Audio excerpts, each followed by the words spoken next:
wrestling promoter throughout North America. I kick every one of their asses. Fraud, they're messing with me. Come on. In a court of law, I took on the United States of America, and I kicked her ass. I took on WCW, and it took me a while, but I kicked their asses. Through my music, not because I was an asshole, no. Ask me, Mr. McMahon, what's your secret? More than any one quality that makes me the successful man that I am, ruthless aggression. So I want to know here tonight, as you stand here on my ring, which one of you has that quality? Who among you has that one single ingredient? Who has enough ruthless aggression? Yeah.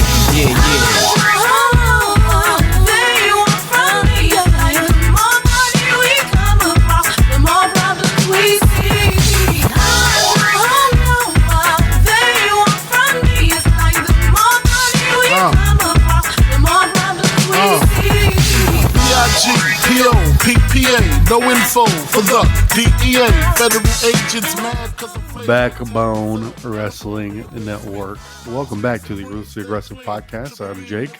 Joining me is Logan. Logan, are you excited for another week of Ruthless Aggression? Well, with the debut of the year for Monday Night Football, I'm sure Raw is going to bring out all the stops, and I'm sure SmackDown won't get preempted by a show about rednecks from probably my part of the country. So I can't imagine either of those things are going to happen. So, or I can't imagine both of those things won't happen. So, but we'll see. Be impossible as we head into September here. I would assume as we go into the formal television season that they bring their A game. No chance we get absolute dog shit on Raw.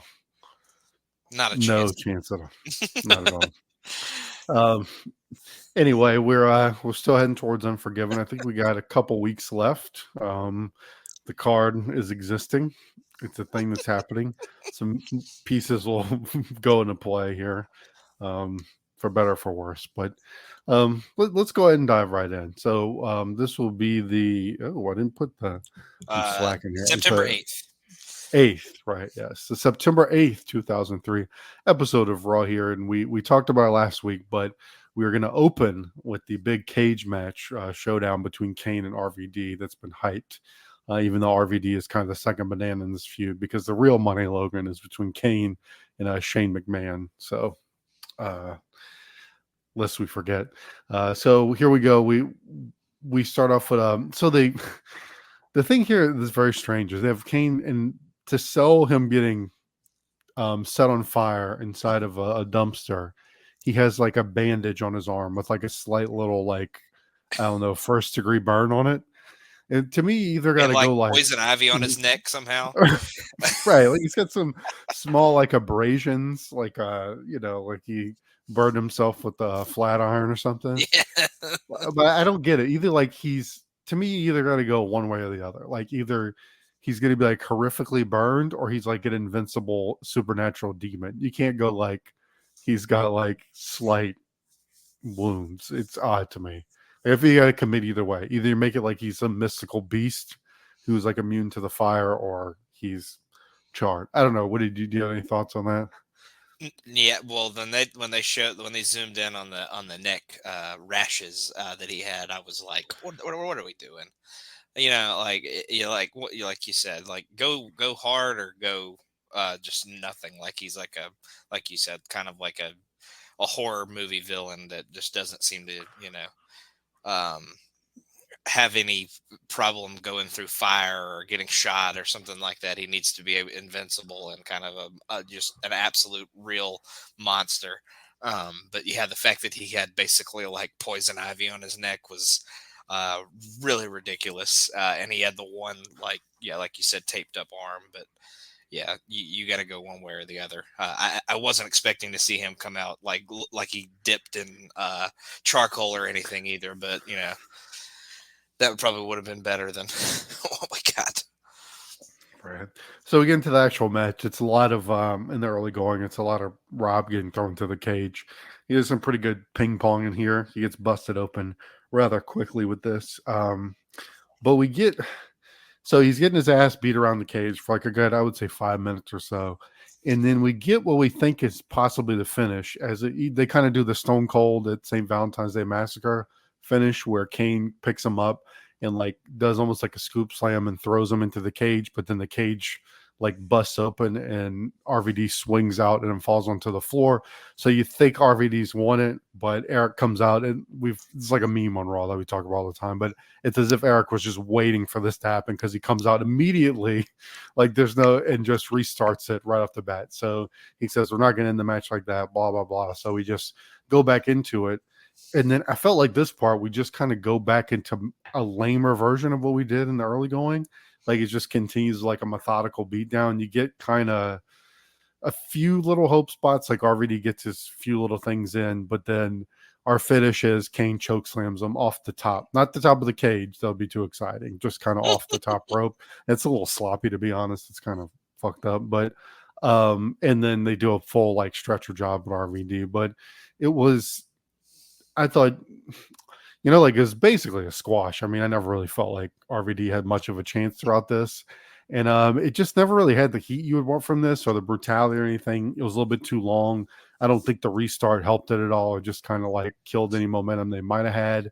It just felt like they were going through the motions a bit for something that's supposed to be like this hot, you know, hot rivalry to open up this, you know, they're going to open the show with a cage match. It felt pretty tepid to me. So I ended up going 2 stars. Maybe I'm maybe like underselling it a little bit.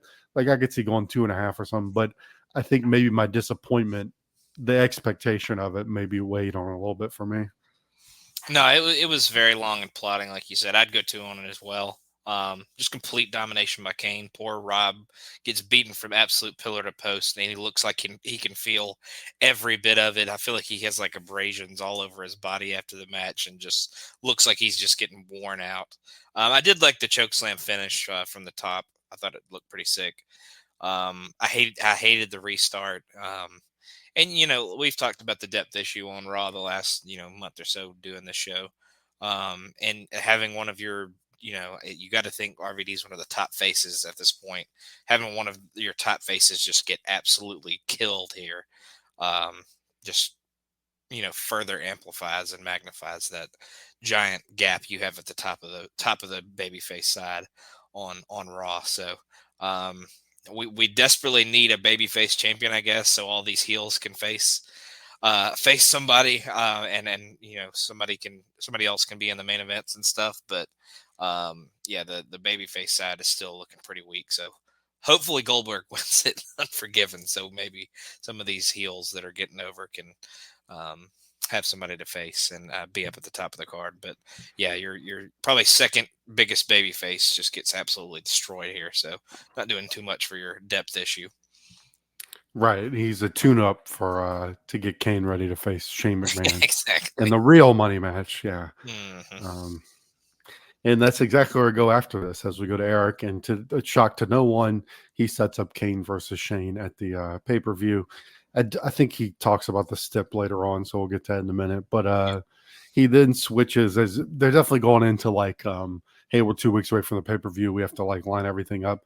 As we now get a switcheroo on the which was originally going to be a Coach versus JR match that we're looking forward to. Is now going to be a tag match, as we're going to throw King and Al Snow in there. And the stipulation is this will be for the Raw announcing job, as Snow and Coach are relegated to they think that they're better. So if they can beat JR and King at Unforgiven, they will get the Raw announcing job. And then also he sets up for tonight that Goldberg and Triple H will have a tag match, but they will each have a mystery partner, which you can kind of see, you can guess where that's going to go. To your point, Logan, the depth issue, it's hard to imagine who's going to be Goldberg's partner. And so it's got to be Maven, right? Right. It's got to be Maven. It's got to be Maven.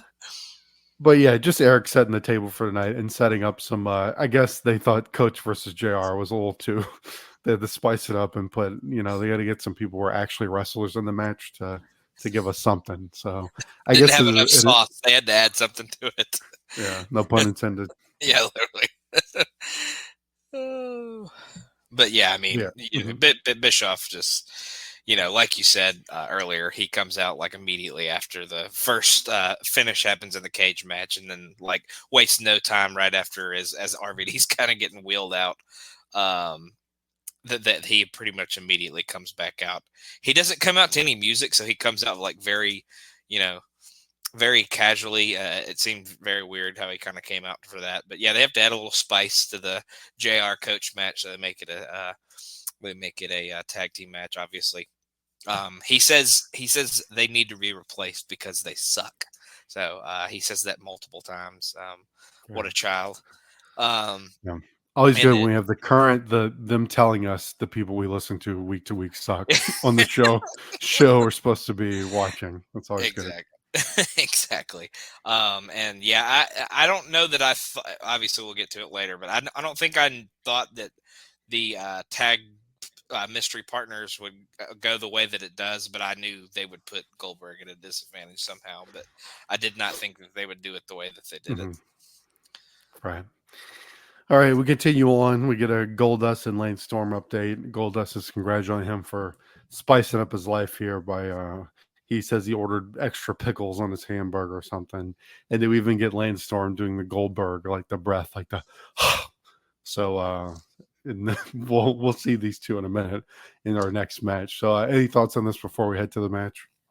Just good Goldust hilarity, trying to get Lance to kind of bust out of his shell. But anytime you get to see Goldust in one of these backstage segments is always a good time. Yep, and Coach and Snow would be right at home here, as this is like a Sunday night heat match. We get Lance Storm versus Rico here, who I don't know, is the last time we saw Rico. He pops up every couple of weeks in these kind of spots. So, of course, we get Goldust and Jackie in the corners. Jackie very scantily clad here. A lot of holes in her pants, I'll say. But very beefcake-esque. Very, it's true. Rico talks some shit on the mic before, calling Lance boring, so he gets decked for that. We get a Rico sucks chant started by Goldust. A pretty basic match. Storm's pretty good, as he usually is, very solid. You get the Rico stupid histrionic bullshitty offense like eye rakes and all that kind of stuff. Storm, because he's feeling himself, gets a very non-consensual kiss on Jackie because he's a wild and crazy man now. He ends up winning with the patented Storm missile drop kick, and then he does like a goofy dance. So I want to star to have, mostly because Storm had good energy, but nothing you're gonna probably want to go out of your way to see. Yeah, I went like a 1.5 stars. Like you said, we kind of get that little hype session between the two before the match. I said it wasn't the worst match, but certainly not anything we've kind of been given a reason to give a shit about. Like you said, this is kind of like a heat main event type match. But they did get the crowd pretty into it, despite maybe the stupidity of how we've gotten to this Lance Storm character. It is entertaining in those backstage segments for the most part, and but they did get the crowd pretty into this match, so I'll give them that for sure. So, and I did like that missile drop kick to finish things, but like I said, the crowd seemed super into it, or not super into it, but they were definitely hyped for this match towards the end. So I'll give them that. Yes, the Huntsville crowd, which I think I forgot to mention at the top. We were in Huntsville, Alabama, so they were pretty tickled by this. So yeah, this is okay. I mean, this is all right. I mean, it was all of 3 minutes, so it's whatever. Yeah, exactly. All right, we had the Triple H. He's with Eric. He wants to know who the surprise partners are, and Eric says if he told him, it would ruin the surprise. That's it. That's the whole segment. I don't really have much else to say about that. Triple H basically threatens him and says you need to kind of imply who the mystery partners are, or you're going to get hurt or something like that. So, yeah, I guess maybe it's like you said, they're getting across that Triple H is forcing his hand, maybe getting this to go the way he wants. Yeah. But with that, we will go to our next match, which will be a tag match with the women. We'll get Trish and Jackie versus Jacqueline, I should say, not Jackie. We just saw versus Molly Holly and Gail Kim in the continuing Trish, everyone's jealous of Trish storyline. Jackie is here just as kind of like a crash test dummy as she just gets her shit pushed in the early going of this, just to like give them someone to beat up while Trish waits on the outside. Gail gets cocky and throws Jackie to Trish for the tag, which causes Trish to come in and light them both up. But the numbers catch up to her as they double team Trish, and she gets dumped for a pretty nasty bump. Ooh, like they man, just kind of they just kind of splatter out on the to the outside, and she gets pinned off. They roll her back in, and she actually goes down to that. But that was kind of like the highlight of the match. Really not a whole lot going on here. It just continues to push this like real basic, but I guess it is a storyline at least, but it's a real basic jealousy storyline. Like they're jealous of Trish, and they maybe are sowing some seeds of like discontent between Molly and Gail already. Like here, whenever Gail throws Jackie in to get the tag, Molly's a little pissed off that she would give them like an easy out like that. So there may be some dissension going there, but pretty straightforward. This is another 1.5 for me. Yeah, I'd probably go about the same. JR calls Gail and Molly when they're coming out. He calls them first class Jezebels. So I thought that was good enough to write down. I love when he calls random women on these rosters Jezebels for some reason. That was one of those words that like I had never knew until wrestling. Like I would have never like I only know that from wrestling. Like I would have never heard that word in my entire life. That was a big Stephanie McMahon Helmsley nickname. He called her a Jezebel a lot, but yeah, he calls them first class Jezebels as they're walking out. I said we'll see if Trish is luckier with this random teammate that is never used on TV other than to be Trish's teammate in these tag matches. I get kind of like you were talking about. It wasn't really a technical classic by any means, but it's another pretty stiff women's match. They got the crowd pretty into it, like I said on the last match. So the Huntsville crowd is definitely into the show. And then, like you said, they finished Trish off with that absolutely sick. It was kind of like a fall away slam, but they didn't really fall, obviously. But that, yeah, like you just, I kind of just called it a double throw. They just kind of throw her over the top rope, but she smacks with a pretty sick thud. So, but yeah, just a devastating way to end the match. But yeah, obviously Gail and Molly are headed for some kind of dissension of some sort. I feel like just because they're having slight miscommunications, but they seem to kind of be focused on taking Trish out for sure. But and then I think they hit like a double DDT on her after the match. But yeah, they seem like they have a common focus, but they might get on each other's nerves at a certain point and maybe split. All right, we carry on to the we'll now go to the Austin State of the Union. So this is like Austin addressing the state of Raw. Not too good. Stone Cold based on recent ratings. Let's see what you got. But he has the podium like he'd be a politician. He throws that out, Logan, because he's a blue collar guy. He doesn't need that bullshit. He goes on the thing about how like he knows that Triple H would do whatever he can to keep his title, whether it be getting DQ'd or getting counted out. So he does the deal where he's going to make the title match where if Triple H gets DQ'd or counted out, he can still lose the title. He talks about his cabinet, but he actually means his liquor cabinet. But they're pissed about Kane and all this chaos that Kane's been causing. But before he can go too far into that, Christian, as he's been doing every fucking week now, comes in, interrupts, and complains that he gets no respect as champ. Talking about how his population wants to see him, and Stone Cold fires back at him and says the population thinks he's an asshole. He then comes back and says that he wants his own talk show.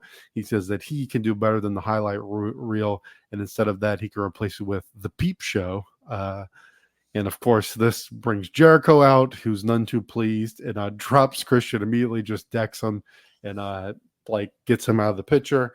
And then turns to Stone Cold and says that he's still mad at him. And he, of course, calls him a... What does he call him, sanctimonious son of a bitch. An SSOB. I abbreviated it.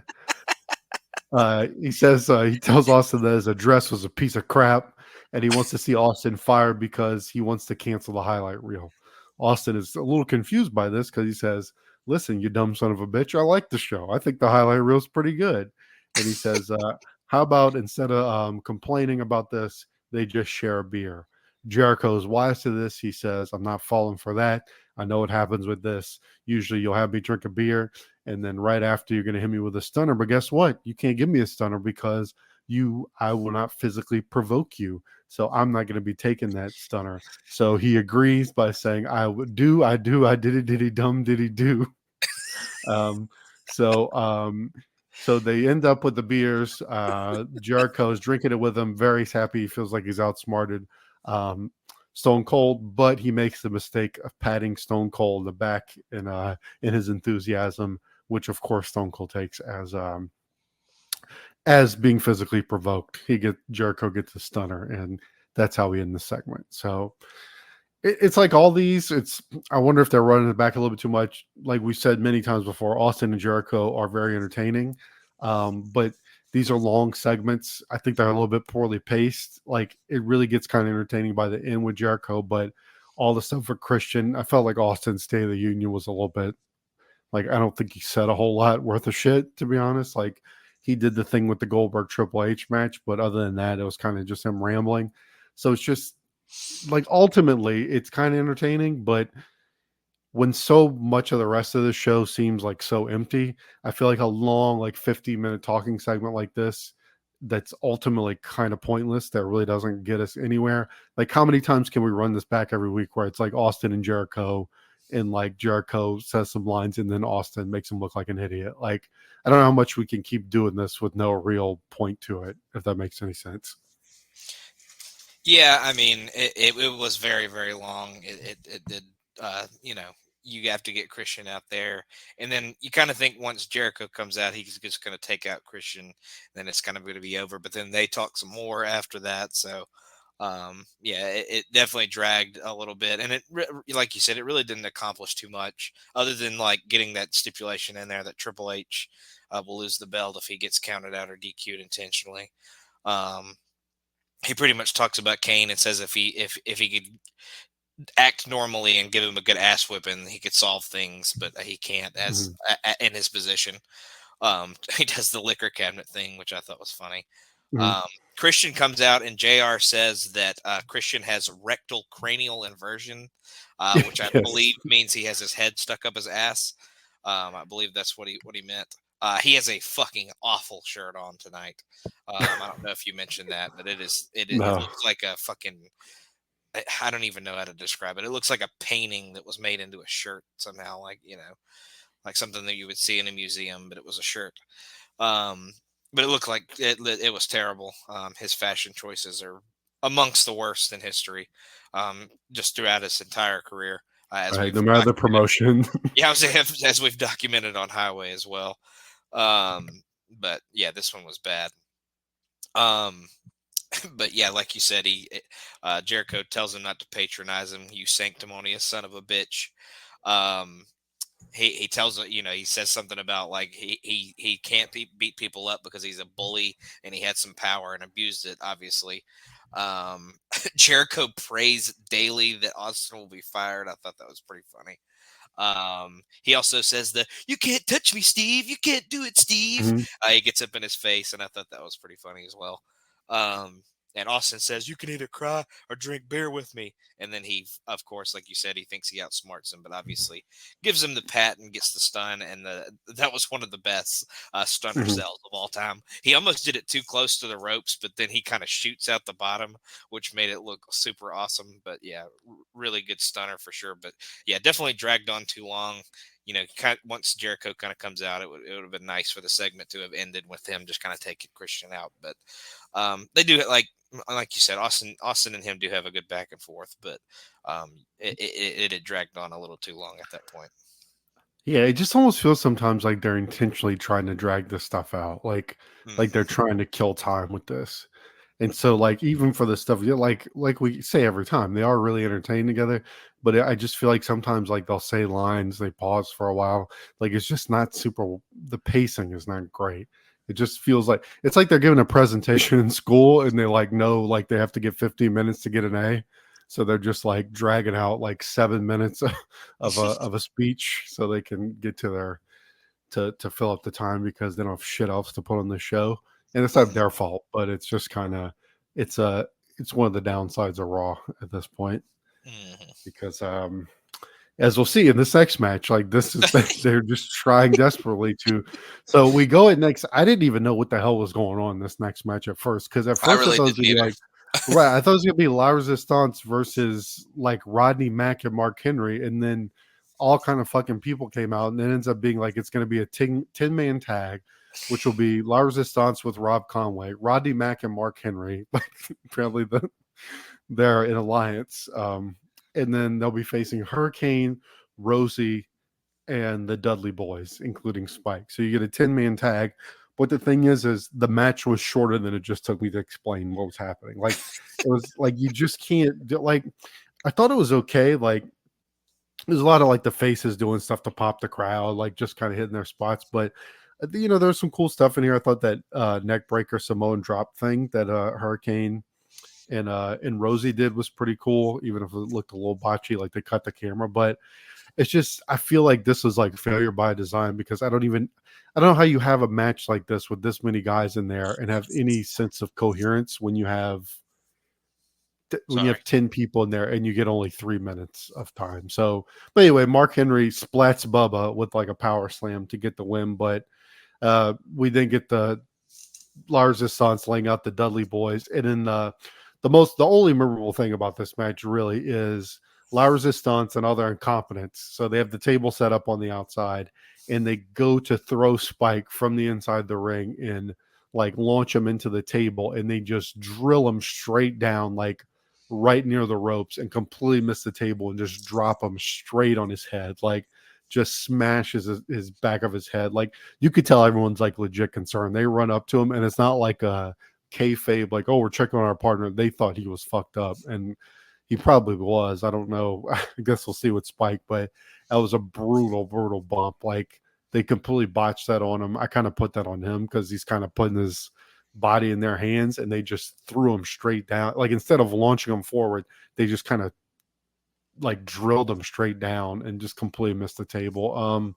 And so then they like have to regroup, and they just put Hurricane through the table, but it was real messy. I felt very bad for Spike. Even by like Spike standards, that shit was rough. But the match is hard to rate. I went 1.5 stars on it. It's just, to me, I don't really blame the guys involved. It's just, I don't know why you put this many dudes in a match and give them like 3 minutes. It's just not going to work out. Yeah, it was super chaotic. Obviously, it was for the fact that Henry could get a big win over I believe he does the World's Strongest Slam on Bubba, and gets the pin. So I think it was kind of just to get him a victory, as he has kind of recently returned. But yeah, like you said, this is more remembered for the post match, where Spike just absolutely clips his head on the very edge of the table. I mean, he barely clips it, but he hits it enough to where you're like, oh shit, because a little chunk of it breaks off when he first hits it. And like I think Hurricane was kind of on the ground when that happened too. And he immediately like goes over to him and starts talking to him, and you can even tell Renee and Sylvan are like, is he okay? Did we just kill him? But yeah, so I mean, even they were concerned. So it was rough. But yeah, this is definitely more remembered for that. That obviously, like you said, they didn't break the table on that, so they have to do it again on Hurricane to kind of break the table. So, and I think commentary even points it out. King's like, oh well, they didn't break it on that one, so they gotta do it again. And then I don't know why, obviously somebody could have really gotten hurt in that spot, but they show the replay like 10 times after this. So it's absurd. But yeah, the match was, I don't even think, I'd probably give it like a 1 just because, it was so chaotic that you couldn't really tell what was going on. You honestly didn't know if it was like some kind of battle royal or like a 4-way tag or some weird thing, or I really didn't know what the match was to kind of start things. So, but yeah, very chaotic, but I would just go like 1 on it just because there wasn't much to it. And then, you didn't even know what the match was to kind of start things. Right. So we've gone from La Resistance just kind of being boring to now they might be like breaking people's necks with their shittiness because they can't wrestle. I believe this So, is like in the the like don't do this at home videos, like the later right. stages of this. Whenever he does this, whenever they show the spike clip of him like on the ground, this is where they do the he doesn't have a damn clue where he is. So that was always the thing after in any video release after this that they did that little you know PSA thing on that was what they Right there. showed. Like, I tore my clavicle, my shoulder separated. I've had reconstructive knee surgery 7 times. Like those videos. Yeah. All right, Ruptured a we go. disc which fragmented into my spinal column. Right, yeah. We go backstage with Snow and Coach mocking JR and King. Kind of pretty lame, but Eric comes in and he makes a 6-man table match for Unforgiven. So we will have La Resistance, including Rob Conway versus the Dudleys. So the feud rolls on, the feud that will never end, like a few of them here on Raw. And we then get Gail King coming in very seductively, and she wants to talk to Eric, and it's she's rubbing all over him, sits in his lap, and they're having implying that she's gonna do something to get a favor from Eric. So, yeah. I was very weirded out by this because like they've never presented Gail as like somebody who's like Mhm. uses their feminine wiles to like get what she wants or whatever. But yeah, she like straight up starts to like make out with him as they fade to black. So obviously she's gonna give him something, so she'll obviously reciprocate with something that she wants. But yeah, just the awful JR and King imitations. Snow basically does the exact voice that Coach does for JR for King, which makes no sense Right. because they sound nothing Yeah, you alike. couldn't really tell who was supposed to be who, honestly. But yeah, just ridiculous. But yeah, let's put Spike in more danger by putting him in another tables match with these dangerous Frenchmen. Right. Yeah, this is the thing with Gail. Like any slightly heelish woman will sleep with someone to get what they want, kind of thing. All right, we go to Triple H. He's with Terry. He's cutting a promo on Bill Goldberg. They like doing the Bill thing, like especially Triple H when he talks to him. He doesn't just call him Goldberg. He's got to call him Bill Goldberg. But he compares him to the YJ Stinger energy drink or whatever that he's drinking. But he says he's all the hype like the YJ Stinger, but unlike the YJ Stinger, he doesn't deliver. He just gives you a bunch of gas. He's all marketing and hype, which they continue to push the storyline, which is strange. I don't know. They don't know what the fuck they're doing. They're just making shit up. Like to me, it's just an odd way to go with Goldberg. Like, I guess he's trying to say, like, I don't know if this is like some inside like underlying shoot thing, like saying he's all hype, meaning like he can't wrestle. He's just, like kind of taking that angle and they're trying to like veil it into this whole marketing and hype thing. But to me, it's odd because nothing they're doing in the angle really fits like a possible retirement angle. Like you think back to like, I don't know, Triple H McFoley, where his career's on the line. Like he's like very emotional about it. Like they kind of get into all that. So like Goldberg his career, in theory could end in 2 weeks, and they're doing this whole like, he's all hype and stuff. It's just it doesn't really make any sense to me, given what the storyline, like the retirement thing and this whole he's all marketing and hype thing. Just there's no real connection there. Yeah, I mean it's just a way to for Triple H to kind of completely undermine somebody that's like getting over, just to kind of throw his power around, it seems. But yeah, comparing him to the drink was absolutely ridiculous. So weird. Which is, I mean, those are all hype, like because those never, like they don't exist outside of like 2003, 2004. So I don't think he was quite right on that one. But yeah, this is the main talking point that he's talked about the whole time. But I mean, I think he's a little bit more than hype. I think he was a pretty proven commodity for WCW for those few years. So I don't really understand. But I mean, you could call him talentless and a hack, and I guess, and that would make a little bit more sense. But yeah, he's definitely more than hype. He's definitely kind of the real deal when it comes to being a destructive force. So just a stupid kind of way to go at it. Yeah, that's it. That's kind of my best. I'm assuming that's what this was, is like trying to do like shoot comments without saying it, saying he's like overrated in a way. But yeah, and then the drink thing was weird. It's just this whole feud it's odd. It doesn't make a whole lot of sense. It's rough. Like Triple H just keeps cutting the same weird promo about the hype stuff, and then all Goldberg says is, "I'm going to kick your ass." And it works when Goldberg's going out there doing Goldberg stuff, but it just doesn't feel like, this is a huge money match where Goldberg can win the title or he's going to lose his career. I'm just not feeling that kind of gravity behind it. But they run down the Unforgiven card here to let us know, like we've set up a few throughout the night. They also let us know that, I don't know if they announced this before or if we just assumed it, but Orton HBK is official, which I feel like with all the stupid shit we get on these, I feel like that's been an underutilized feud.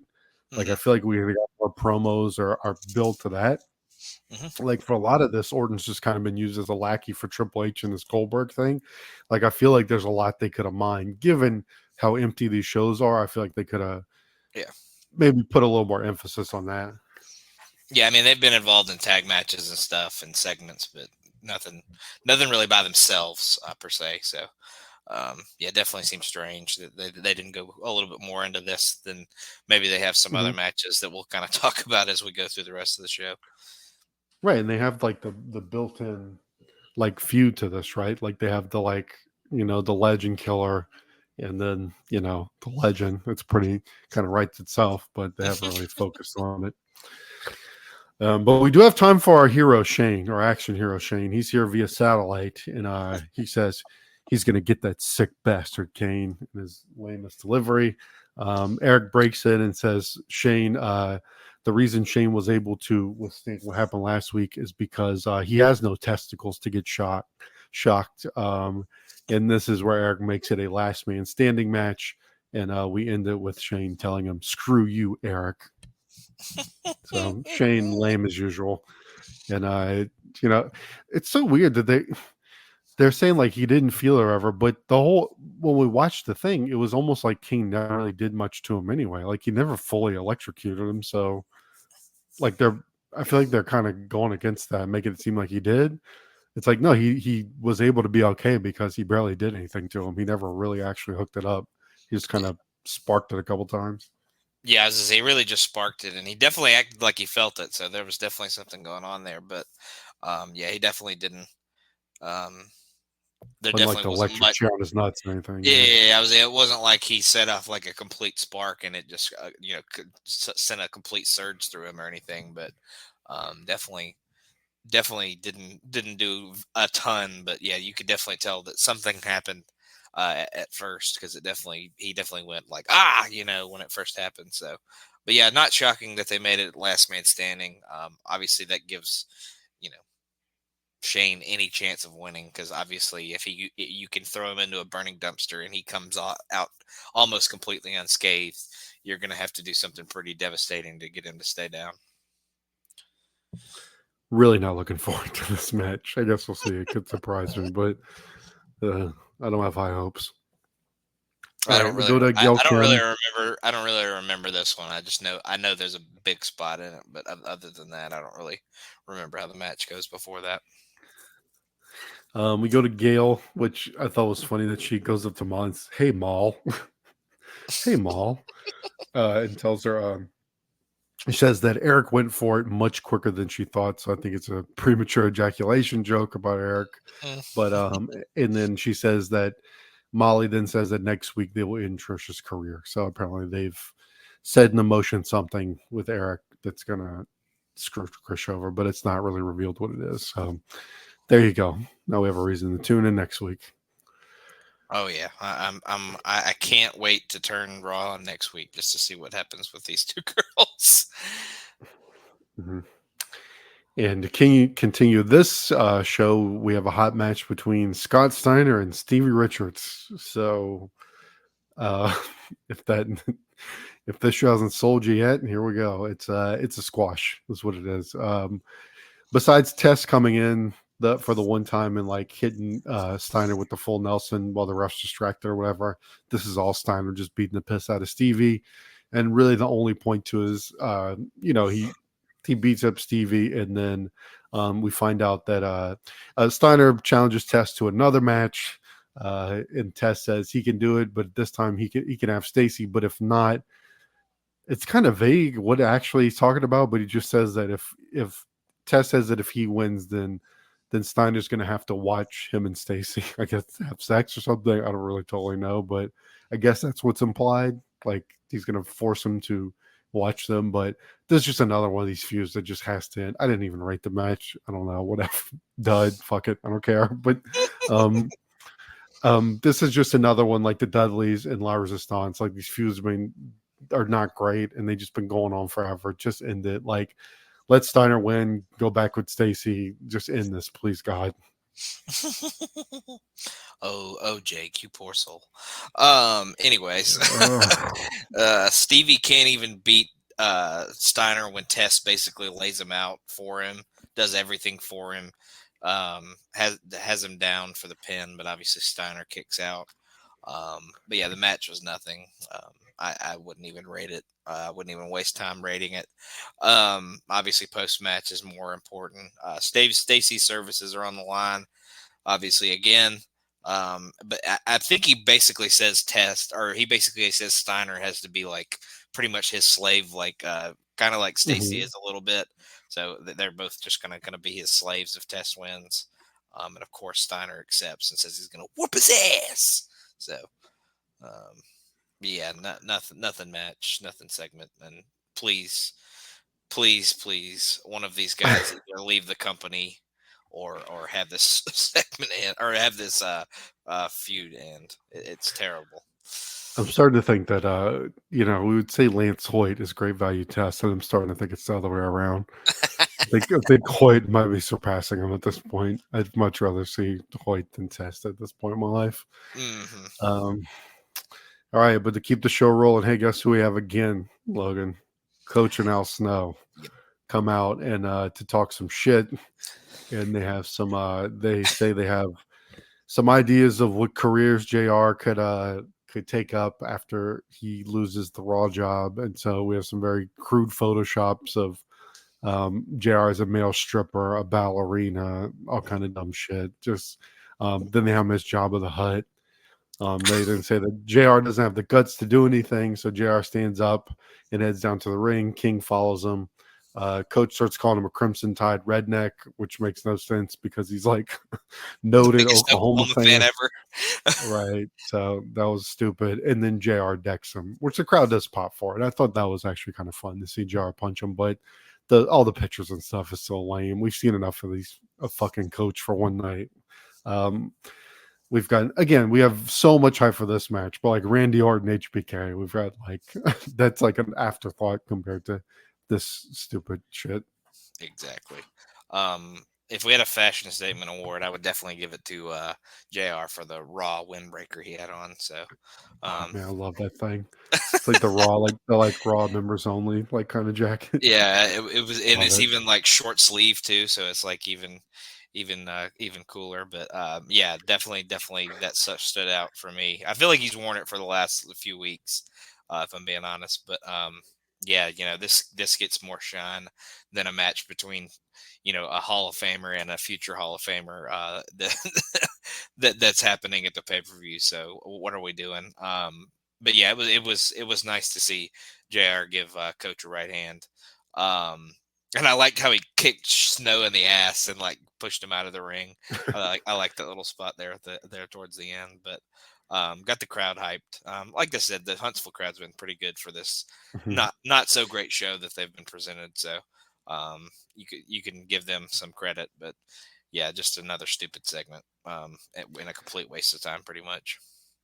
Yeah, and it's like I don't even think this is like that bad as like a sideshow match on a pay-per-view. Like, you get in there and like, JR, the novelty of JR throwing a couple punches, King will come in, they'll probably win. Like that's all well and good, but it is legit like probably tied for number 2 as most hype match going into the pay-per-view. Like after Goldberg Triple H, it's probably on the same level as the Kane stuff as far as like the amount of exposure it's getting. And that's where it's like, okay, come on now. 100%. This is a bit much. All right. We head to our main event. We get Goldberg cutting his same little promo to Terry. Like he's going to win. He's going to kick ass, et cetera, et cetera. Like same thing he says every week, pretty much. So, surprise, surprise, the partners for the match are going to be Orton and Flair, which of course means that Goldberg doesn't actually have a partner, and he's getting jumped, and that's exactly what they do. It's 3-on-1 here. They go after Goldberg, and also they start lowering the cage from the first match, so it's all a big trap set up, presumably by Eric and Evolution. And the last, I don't know, 7 minutes of this is just them beating the hell out of Goldberg, like just chair shots, which are really sick. Earl ends up catching a stray. They lay out Earl and they just beat the hell out of, it's them doing like the Four Horsemen thing. Like they get him on the ropes, beat him down, he's bloody, and we kind of end the show with them standing over him. So I went through really quick, but there's just not a whole lot else to say. It went on for a pretty good while, but that's all it was. So you're kind of expecting like this is, maybe next week. I'm assuming either maybe Goldberg sells a little bit and is not on the last one, or like he maybe gets a moment next week. But this is kind of them knocking him back down a peg, and it's fine. It's whatever. I kind of get it. They're trying to get, make Goldberg look vulnerable or whatever. And it was just a typical beatdown segment. Yeah, some good heel heat, I guess. But it was basically an excuse to do a 3-on-1 handicap match without making it seem like he was disadvantaging Goldberg, but he really did in the long run.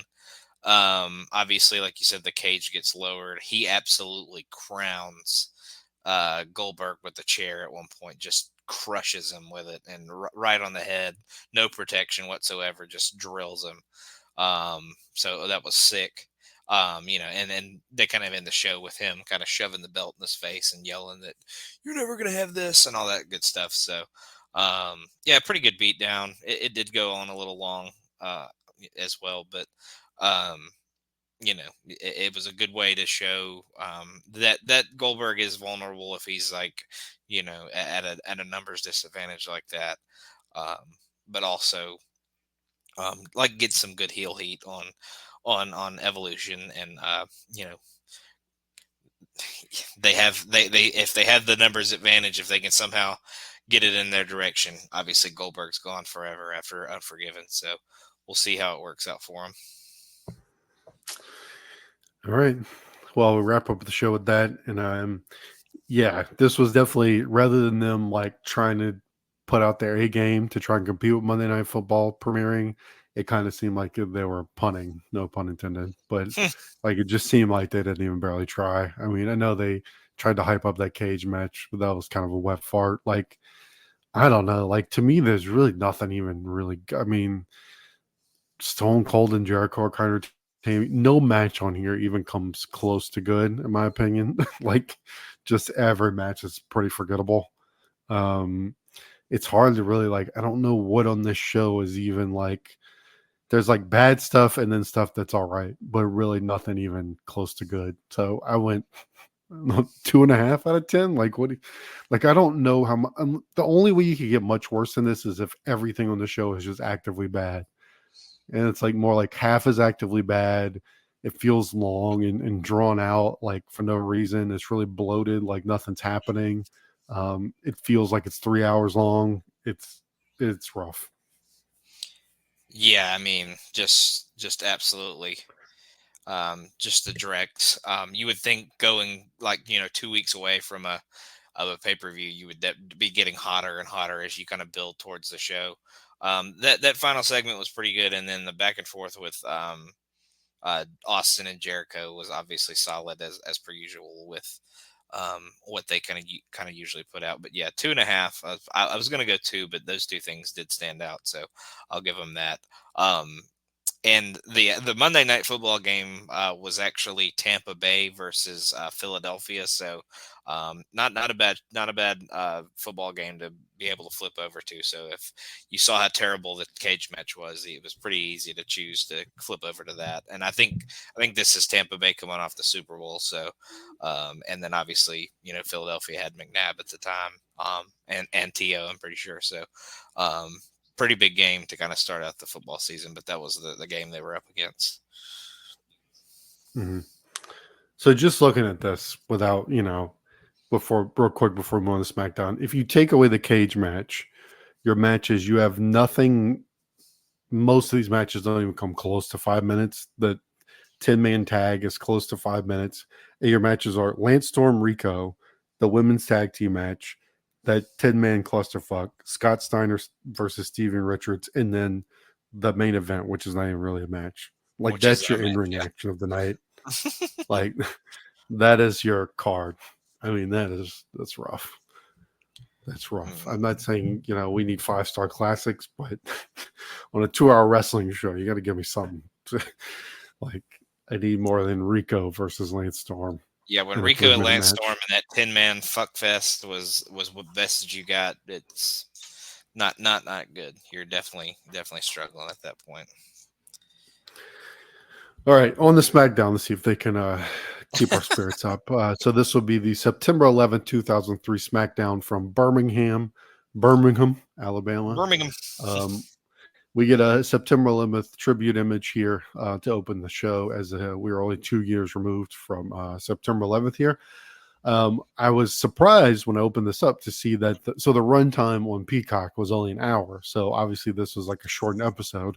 So I did some digging and found out that the reason this one, you alluded to it in the open, but the reason this was shortened is because they wanted to do the premiere, the series premiere of the Mullets, I guess in the last half hour. We had the Mullets tie-in a while back where the Mullets were in the crowd, but pretty historic, given that the Mullets would of course go on to be in the same, like on Mount Rushmore with Cheers and Seinfeld and Friends, so who would have thought the historic right, who would have thought the historic run of the Mullets started right here, preempting SmackDown or whatever you want to call it. Yeah, and I think they kind of allowed it to happen because they knew they had the big show next week with the Iron Man. But it's just absurd that they got preempted by that. But definitely abbreviated SmackDown that we'll get into. But I think that's definitely why they let it happen. Mm-hmm. But as we'll get to, I don't think it really hurts the show. I think from a certain point of view, it helps the show because it makes it even. SmackDown's always usually pretty crisp and breezy, and I think it just made it even more, as we'll get to. But we'll dive in. So just this one's a bit shorter than our average one, but there's a lot of hype, as you said, Logan. And throughout the night we'll get it, but as is a little typical in this era, as we have the brand specific pay-per-views.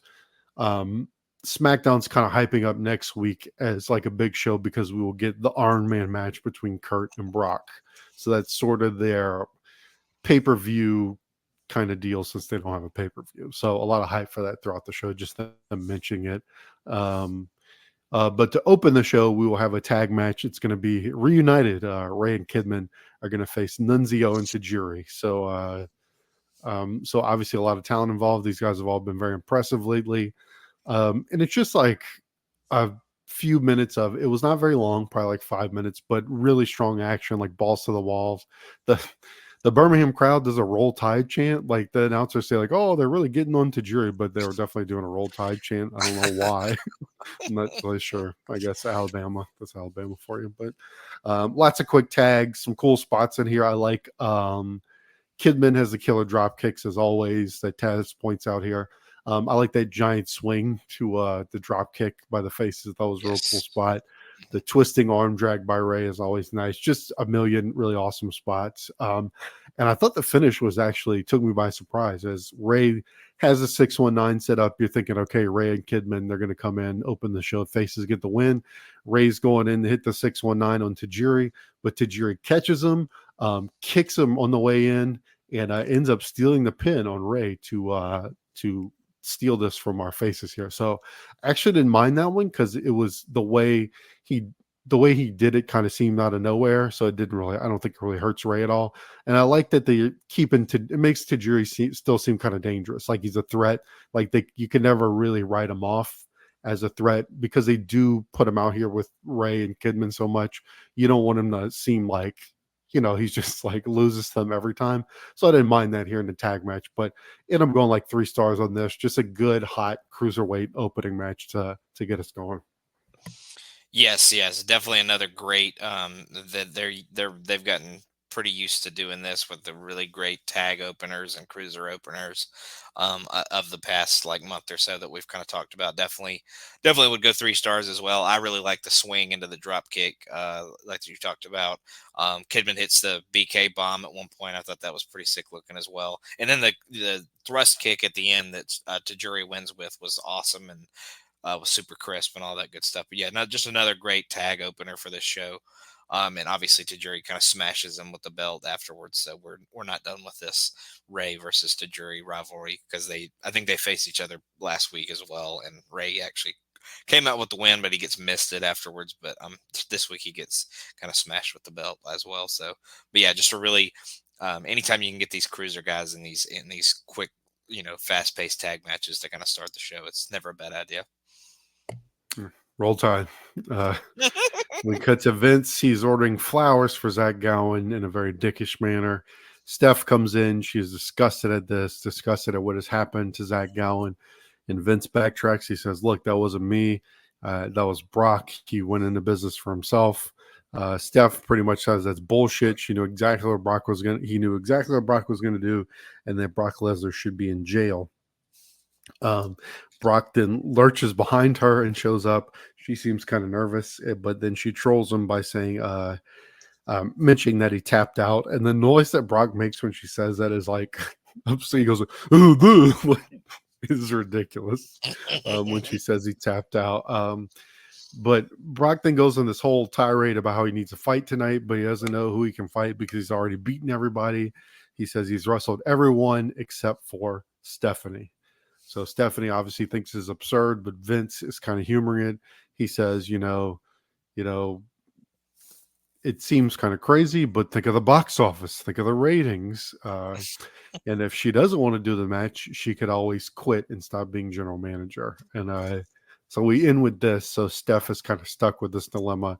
She either has to face Brock tonight or give up her job as GM. But the big takeaway for Brock was like so unhinged here. Like I think he is coming into this like crazy character a little bit. Like I think he felt a little more natural than he has in a lot of these. Like I think him being a psychopath is kind of fitting him more than some of the other stuff we've seen him do. Because I actually thought he's pretty good here, like doing the noise and then just ranting to himself about, I need a fight, but I've beaten everybody.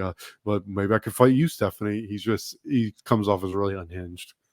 I think it's more natural than anything, so that's maybe why it works. I think he's actually a deranged. I think he actually is a deranged psychopath in some ways. I love that Vince is sending pansies to Zach Gowen. That's the flower that he selects. So obviously a ha hee hee kind of joke there. But yeah, Steph saying, Brock should be in jail for what he did last week. Not probably untrue. But yeah, he's completely unhinged in this one, talking to himself. He makes the noise that you said, just absolutely insane. He actually says he could be in a handicap match with Taker, Angle, and Gowen. And Stephanie points out that none of them are there because of what he did to him last week. So I thought that was pretty funny as well. And then he challenges her, and then Vince, of course, goes into his unhinged, insane diatribe about, imagine the box office. So just absolutely absurd.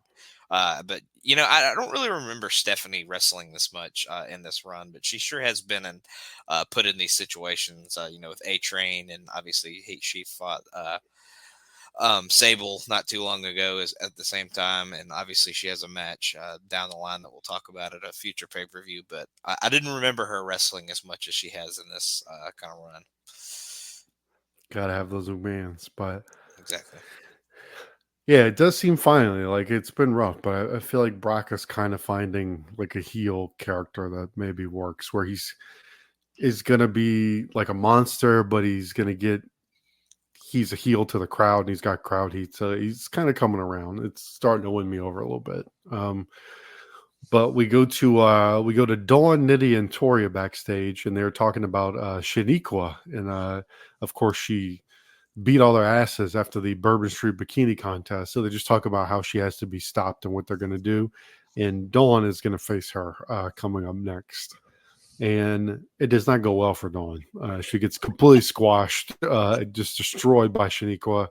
Shaniqua goes for a chair, but then the ladies I just spoke of come down. They save Dawn. So it's interesting. It's kind of like the inverse of the Trish storyline, where instead of like all these heels going after, trying to go after the face character, we have like all these faces and they're trying to figure out what to do about Shaniqua, who's like, this dominant heel. But I have to say, this is like more than I ever thought they were going to do with Linda Miles. Like, I thought she would probably be like the manager of the Bashams, and that was it. So, I mean, it's something. Match, I'd probably go like a star. I don't know if I really rated it. It was just total domination. Yeah, she's kind of the precursor to obviously Jade is much more, I feel like much more talented than Shaniqua ends up being, but I think it's kind of that same prototype that she's just this absolutely freak athlete. Just, she's so tall, so athletic, so just her size is so unique. So she's kind of, like Jade is now, just how tall and massive she is over most of the female roster. They wanted to get something out of her somehow, and I just don't think she ever got really the in-ring part of it, and never really got crisp. And she had all the athleticism in the world, but it just never really clicked for. I mean, obviously we'll get through it, but she's been presented great over the last month or so. I feel like every time she's been out there, she's completely destroyed whoever she's been in the way with. She completely destroys Dawn here pretty much. So I mean, she's been presented well. So until they were like, I guess, really expose her in a match of some sort, she may fall apart a little bit, but she's definitely been presented well as a character so far. So, but we'll kind of see where that continues to go. But like you said, I was thinking she kind of played more of the manager role, and didn't really do much in ring. But obviously, they're getting involved. They're getting her involved pretty hard right here. So, definitely interested to see where it kind of goes. All right, we go to Sable. She trolls Stephanie about her decision tonight, and tells her that she'll likely be mangled in the match with Brock. But she is sure that Vince will find a perfect replacement, of course, insinuating that she would be the replacement. So just like some trolling to build some heat for what's to come later. What a bitch. With that, we go to our next match. It's going to be kind of like the feud that won't end on the SmackDown side, and that's Rhino versus Benoit. So we get another match between these two former partners. And it's like one of these things where like the matches are always pretty good, but I'm at the point where I'm kind of over it. I'm ready to move on. And this is kind of that same thing, like very physical, like the blows are really good. Like they connect on everything. Like Rhino controls the early going, like all these like all their suplexes and slams, just the smack on them when they hit when they connect with the mat, it's just brutal. Rhino nearly steals it when Train runs in and slams Benoit into the post, but Benoit is able to sorry, lost my train of thought. Lost my train of thought there, but he's able to recover. Benoit gets him into the sharpshooter, but then Rhino's able to get out of that. And then finally, which I think that we've even done this finish before, Rhino's going for the gore, and Benoit pulls him down from that, and then Rhino taps to the crossface. So again, I went 3 on it because I don't want to dock the match because I've seen it already. But it's also like it's a good match, but I feel like we've seen it and it's time to move on. I feel like Benoit's kind of definitively won this feud, and it's time for something else. But I don't want to fault the match for that because it is still a good physical match. Yeah, definitely. I definitely agree. Definitely very physical. This one may have gone a tad too long. I don't know that it needed like a commercial break to kind of, and I think they actually say it was like a surprise commercial break that they weren't expecting on commentary. So, but I don't know if this one needed that to be as long as it was. Obviously, like you said, it was incredibly physical. There was a 6 spine buster that Rhino hit at one point, kind of like you said, had some pretty good snap and had a pretty good thud when he hits the mat. A-Train kind of gets involved super early. I think that Mhm. was kind of strange. If you're going to do that, kind of make it be towards the end, because it almost didn't even really affect the finish at all. Because Rhino didn't even really, do too much to his back or anything like that. So, um, yeah, I thought that was strange that was so early in the match. You would think it'd be kind of towards the end if Rhino's going to win, or if maybe Benoit's going to somehow sneak it out. But definitely seems strange that it was so early on in the match. But yeah, I would give this one like 2.5. It was a solid match, but again, it's one of those that we've seen maybe a few too many times, and they kind of need to move on from each other. And maybe, like I said, it was just a little bit longer than maybe it should have been. All right, we head backstage with the APA are having a poker game with a bunch of fellow wrestlers. And we end up with kind of them sparring with Matt Hardy and Shannon Moore. Matt Hardy is appalled that they treat their I guess their butler Bruce so poorly. And then it's insinuating like obviously, and then he treats Shannon like shit. So that's the irony. We get a little bit of shenanigans, but we finally end up with APA versus Mattitude, Matt and Shannon Moore later tonight. And then they end this with like this is kind of awkward. Like it's like the APA doing a toast to the 9/11 victims or something. I know what they were going for. I get the sentiment. It seemed like an odd after we just had this, comedy poker game thing. And then they're like toasting to the 9/11 victims. It was like an odd whiplash. Yeah, they just randomly have a toast for like the first responders afterwards, and it's just like after this complete comedy segment where Matt Hardy complains about having no pulp in his orange juice or something like that. He either had no pulp or too much pulp. I can't remember what his complaint was, but that was what he was yelling at Shannon for. But yeah, just a strange segment that have those two kind of dichotomies a little bit going on there. But obviously, like you said, it just kind of sets up a match for later.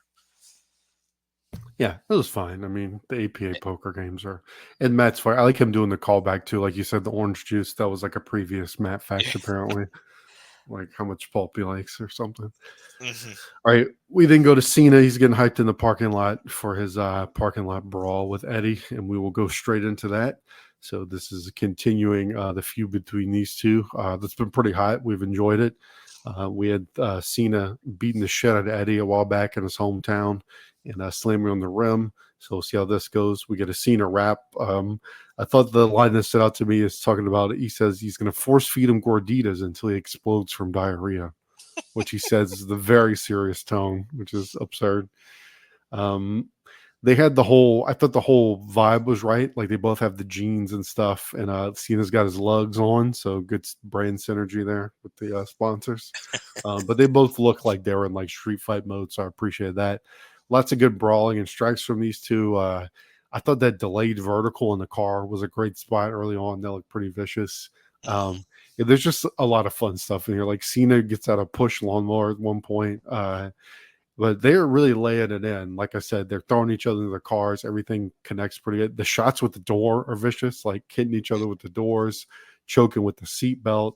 They both get thrown into the windows. You get some blood in here. Just really good violence between these two. They end up inside the car, and Eddie burns them with a cigarette lighter in another fun spot. And it's cool here because like it's a reason why I really enjoyed this is like they do a lot of fun spots like the lighter thing that are kind of goofy, but they don't take away from the brutality because they still sell it like it's legit. Like they don't play it up as like slapstick too much. Like it's kind of fun, but also still brutal. And so what ends up happening is Chavo pops up out of nowhere and he ends up being the difference as he smacks Cena, and then Eddie gets a really cool spot where he does the frog splash from one car, like Cena's laid out on the car, and then Eddie does the frog splash onto the other one. So a really cool spot to end it, and Eddie picks up the win here. But I enjoyed this a whole lot. I didn't really remember this, but like I said, my favorite part was it was fun spots, but didn't take away from the brutality, and it really felt like a street fight. It didn't drag on too long. I went 3 1/4. I thought this was a lot of fun. Yeah, I went 3. I also like the feel of like they had the like other wrestlers kind of around the Hmm. cars, kind of hyping up everything, making noise. Obviously, you can't have the crowd involved in this because they're in the backstage, you know, in the streets doing the street fight. Obviously, kind of a ridiculous step in the grand scheme of things, but some absolutely brutal spots with the cars. The suplexes on the cars and going through the windows and going on to the windshields and stuff like that. I did think the funny spot where Cena's head gets kind of slammed into the car horn a few times, so it's just burp, burp, burp, when he hits his head. So I thought that was pretty funny. And then the cigarette lighter I thought was a pretty good spot as well. And then the awesome frog splash from the kind of top of one Hmm. truck to the hood of the other car where Cena was. And I thought it was some nice shine for Chavo. Chavo kind of coming out of nowhere, returning out of nowhere to kind of help Eddie. I thought that was some pretty good shine for him. So, but yeah, just a really, really strong, kind of, forgotten match. It's kind of a hidden gem kind of type situation. So, um, but yeah, really, really good stuff. And this feud has been really awesome so far. So, Hmm. we'll see if they keep fighting or this is kind of it. But obviously, wouldn't be disappointed in seeing another match between the two. Hmm. And kind of like the first crazy gimmick match like this for Cena, which I think throughout his career he proved that he's really good at these. Like Yeah. as he continues on, like he usually delivers in these kind of weird, like all these I quits and last man standings and stuff. He's typically I find pretty good in those. Hmm. Um, that John Cena guy, he's not that bad. Uh, Yeah, he's pretty good. all right, we go to the tag match we set up earlier. It's going to be Mattitude versus the APA. Our Matt facts are that Matt rarely uses turn signals when an asshole, and his entertainment center requires 5 remotes. Uh, we start with Shannon. What a stupid Uh, thing to say. right, like why? Farouk is no selling all of Shannon's offense. Bradshaw gets in and just does like a great Bradshaw sequence where he just launches Shannon more. He's laying the boots in, and Mattitude get like a slight bit of life here as Matt gets a drop kick, but Bradshaw just comes back in and annihilates Shannon Moore and picks up the pin with a big clothesline. And then Bruce brings some beers and they celebrate. But yeah, essentially a squash for the APA, like just to put them over as we continue to kind of like build them back up as they've re-debuted, and they've been good. Like I enjoy them in these matches. Like Farouk's okay, and Bradshaw's really good at coming in and just laying shit in. So I went 2 on this. It was fine enough. Yeah, I went to as well. Those were some absolutely absurd Matt facts. Yeah, an absolute asshole if he rarely uses a turn signal for real. But wouldn't like a tech savvy person have the least amount of remotes that like could control everything? Right? Like And why? wouldn't Yeah. why would having more remotes be a good thing? I feel like that would make it worse. But anyways, yeah, just a good old fashioned ass whipping by the APA. Like you said, Shannon and Matt do get some offense in there, but that clothesline from hell on Shannon to end it was absolutely disgusting. So, yeah, solid ass whipping by the APA for sure. Mhm. All right, and then quickly on this shortened episode, we're kind of at our main event match/segment here. We get like a recap of all Brock's recent depravity as we go into this last part where it's going to be decision time for Steph. And it appears as she meets Brock and Vince in the ring, she's in her gear. So she has decided to face off against Brock Lesnar. Vince is pissed. He says this is an act of defiance because, of course, he wants her to just lose the job.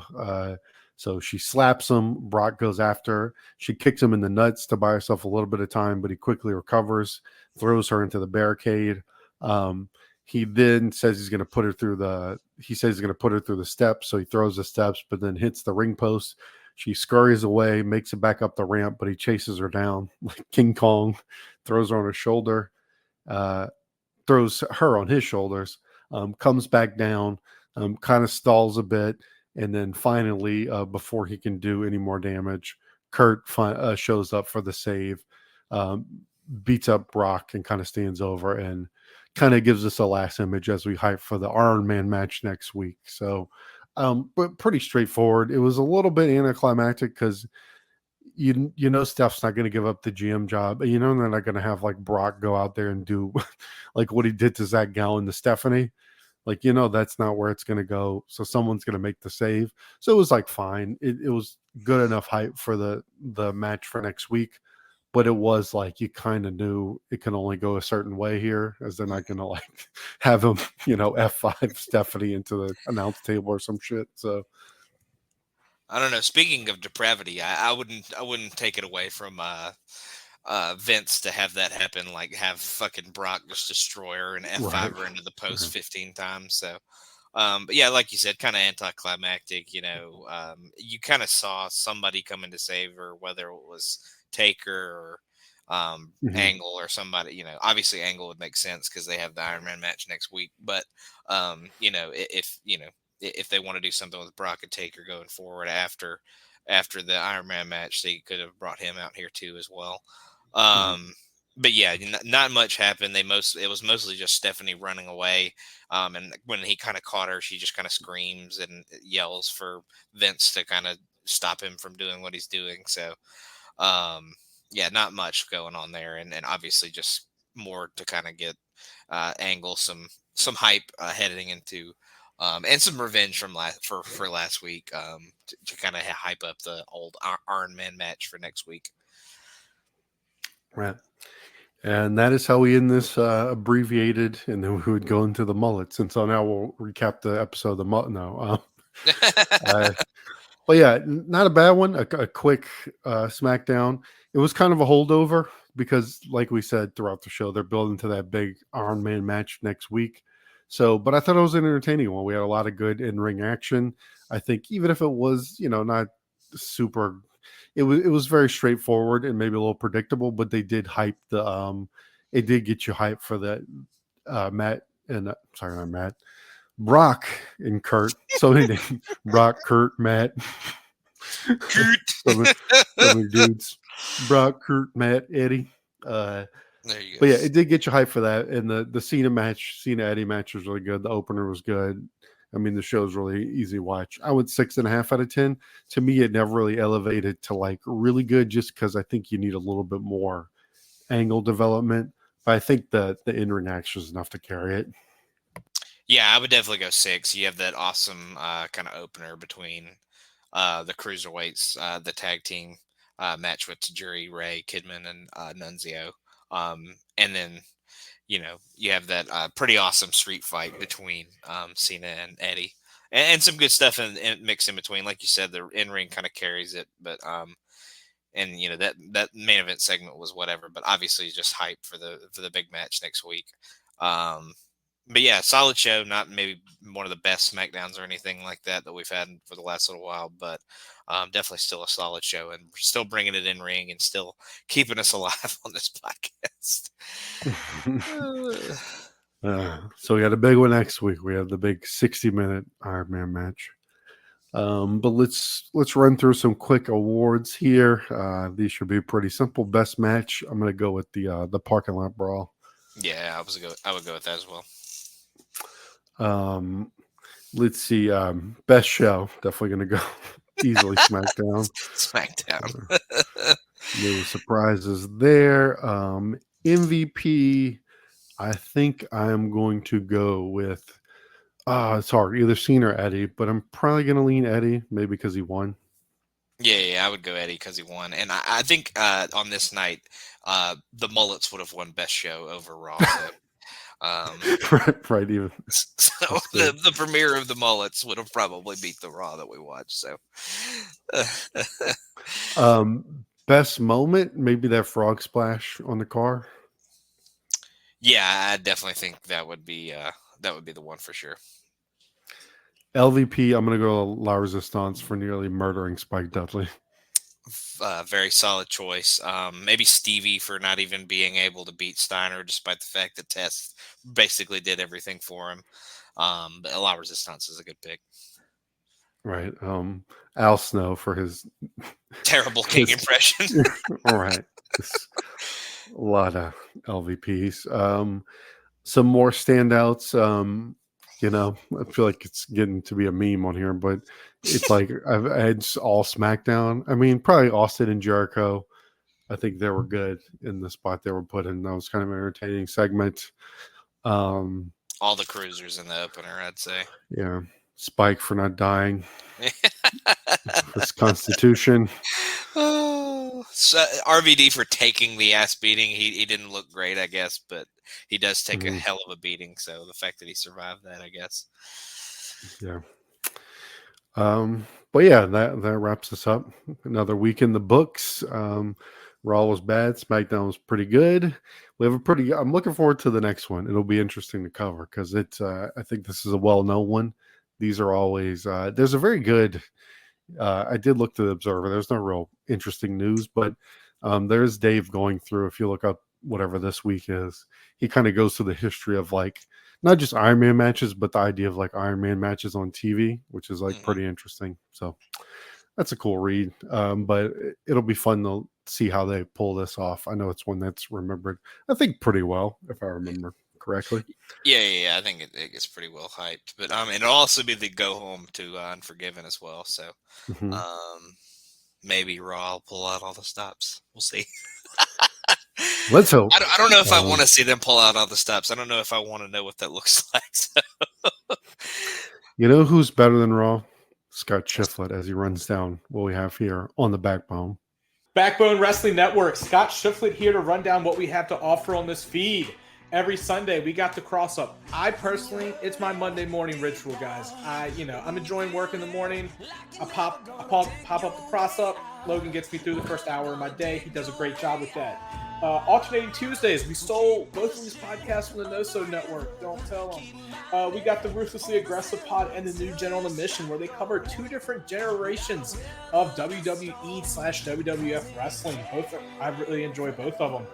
Every other Thursday, we have Highway to the Impact Zone, which I think Jake's still learning. He must be taking like a 7-year course to become the master of TNA. I don't know, but hey, good on him for that, for continuing his higher education. And every other Friday, we have my podcast, Are You Smarter Than Vince Russo's WCW? Guess what? Anyone with more than one brain cell is smarter than Vince Russo's WCW. The monthly drops that we have here are YouTube Roulette with myself, Matt Souza, Logan Crossland, Jake Williams, sometimes Sean Kidd. He's been here more often than not recently. He's no longer a neglected father figure in our life, where we keep up with, we just watch random YouTube wrestling clips and see if we can break each other's brain. And then we have a Hidden Gem, which is Sean Kidd, myself, sometimes Keithy pops in, and Logan, where we find our hidden gems of wrestling. We have the Shit Take here that also drops with Sean Kidd and Keithy, where, it lives up to their name. There was some shit takes in some episodes. That's all I'm saying. I was listening to it. It was getting main roster angry. We also have Territorial, which is Sean's podcast, Labor of Love. He goes through different territorial eras because he lived through them all, where he's tracking down his favorite wrestling. This is what he does. He just spoke about Continental. Go find that episode by the time you hear this. It's an old episode. Go find it. It's something I never heard of before. It was amazing. And that's what we have here at the Backbone Wrestling feed. Thank you for listening and have a good night. Thanks, Schiff, for letting us know it's here on the Backbone. Logan, anything you want to tack on besides what lovely Schiff told us? No, just listen to everything here on the Backbone. Schiff just ran it down really well. Definitely having a lot of fun, helping run the feed, helping kind of get things going, and doing all the great shows that we have here. But yeah, just check everything out. I do Talking Docs on the North-South Connection, so check that out as well. We're going through a music season right now. We did Leonard Skinner on our first episode, and we have a new one coming out pretty soon. It's on Stevie Van Zandt, which is he was kind of Bruce Springsteen's best friend, real famous producer and kind of right-hand man to old Bruce. So definitely an interesting guy to learn about and talk about. So that one was definitely interesting. And as far as pods on the Backbone here, I might have a new movie pod coming out with Mr. Keithy Langston, but I'll keep that one kind of to myself for now. But definitely be on the lookout for that.